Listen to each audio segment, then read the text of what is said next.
con câu sợ lo bất an, con không buồn lo lý nan, dù cho kiếp vây quanh hoặc chung gai luôn phố vây. Chúa mãi mãi hàng bên con hoài, con sẽ đứng giờ đây cứu Chúa.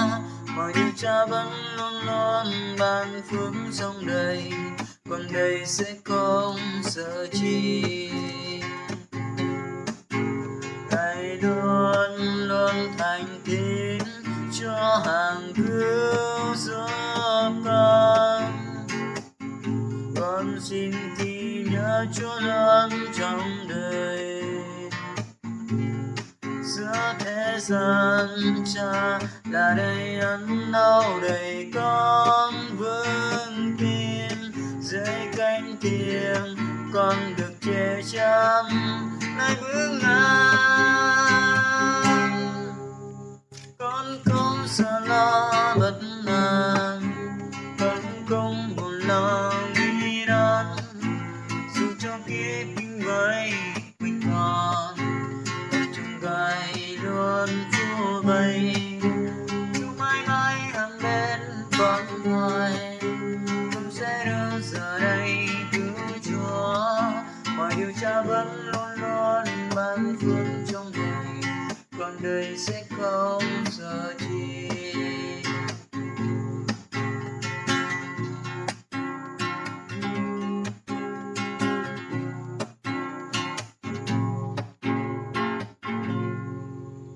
Con không sợ lo bất an, con không buồn lo nghĩ đắn, dù cho kiếp vây quanh chung gai luôn phố vây.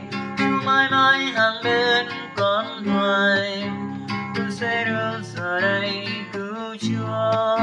Mọi điều Cha vẫn luôn luôn ban phước trong đời, con đây sẽ không sợ chi. Ngài luôn luôn thành tín cho hàng cứu giúp con. Con xin thì nhớ Chúa luôn trong đời. Giữa thế gian Cha là đầy ân đau đầy con vững tin.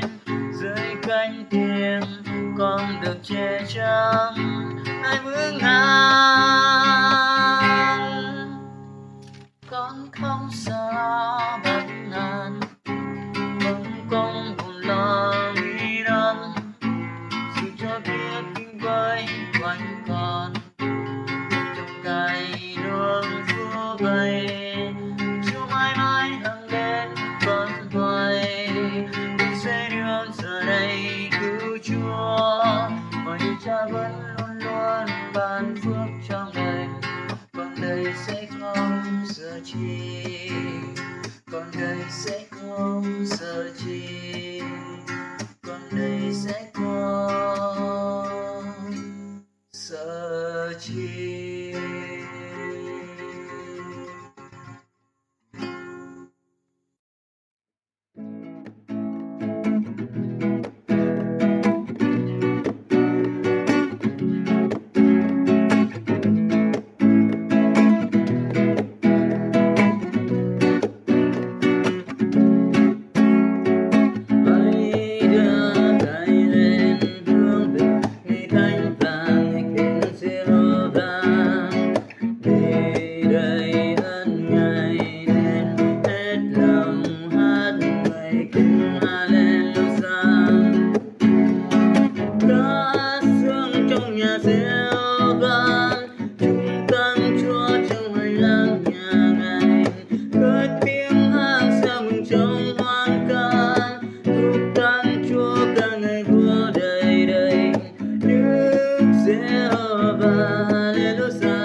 Ngài là vua tâm linh này tìm kiếm Giêsu. Ngài là Chúa cả cuộc đời làm con hất thiên.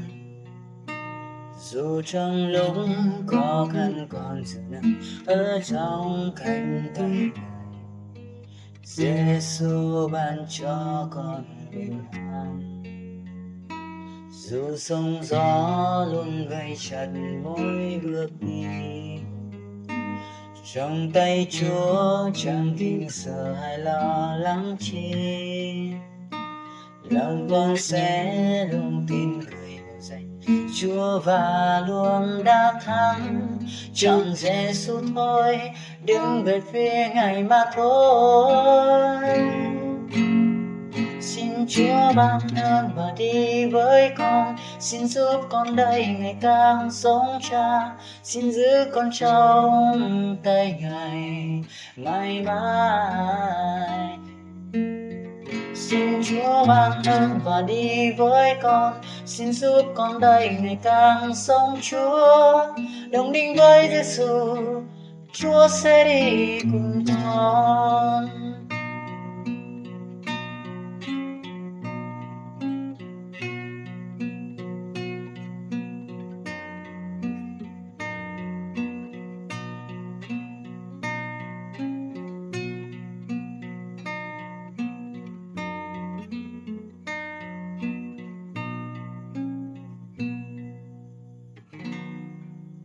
Ngài là vua tâm linh này kiếm Giêsu. Ngài là Chúa cả cuộc đời lòng con hân thiên. Dù trong lúc khó khăn còn sự nằm ở trong cánh tay Ngài, Giêsu ban cho con bình an. Dù sóng gió luôn gây chừng mỗi bước đi, tay Chúa chẳng khi sợ hay lo lắng chi. Lòng con sẽ luôn tin cậy vào danh Chúa và luôn đã thắng. Chọn Giêsu thôi, đứng về phía Ngài mà thôi. Xin Chúa ban ơn và đi với con. Xin giúp con đây ngày càng sống Cha. Xin giữ con trong Ngài mãi mãi. Xin Chúa ban ơn và đi với con. Xin giúp con đây ngày càng sống Chúa. Đồng đinh với Giêsu, Chúa sẽ đi cùng con. Xin Chúa ban ơn và đi với con. Xin giúp con đây ngày càng sống Cha. Xin giữ con trong Ngài mãi mãi. Xin Chúa ban ơn và đi với con. Xin giúp con đây ngày càng sống Chúa. Đồng đinh với Giêsu, Chúa sẽ đi cùng con. Đồng đinh với Giêsu, Chúa sẽ đi cùng con.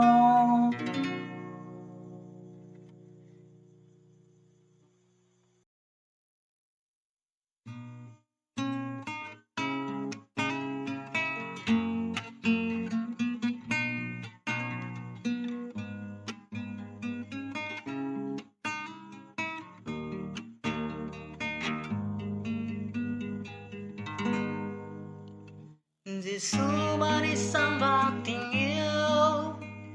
Giêsu ban sức sống và niềm vui. Ngài dẫn dắt con đi trong bình an. Con nương cậy Chúa. Lòng con vui sướng cất tiếng ca reo mừng. Vui sướng cất tiếng ca reo mừng. Tạ ơn Cha, hân hoan chúc ta danh Ngài.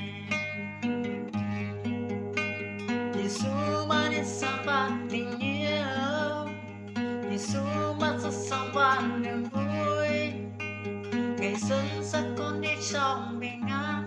Con nương cậy Chúa. Lòng con vui sướng cất tiếng ca reo. Vui sướng cất tiếng ca reo mừng. Ta ơn Cha, ơn hoan chúc tan danh Ngài. Giờ con giơ đôi tay lên cao, cất tiếng hát của tâm linh. Ta ơn Cha, ơn hoan chúc tan danh Ngài. Giêsu ban ánh sáng và tình yêu, Giêsu ban sức sống và niềm vui. Người dân rất con đi trong bình an, con nương cậy Chúa. Làm con vui sức cất tiếng ca reo, vui sức cất tiếng ca reo. Ta ơn Cha, ơn hoan chúc tan danh Ngài.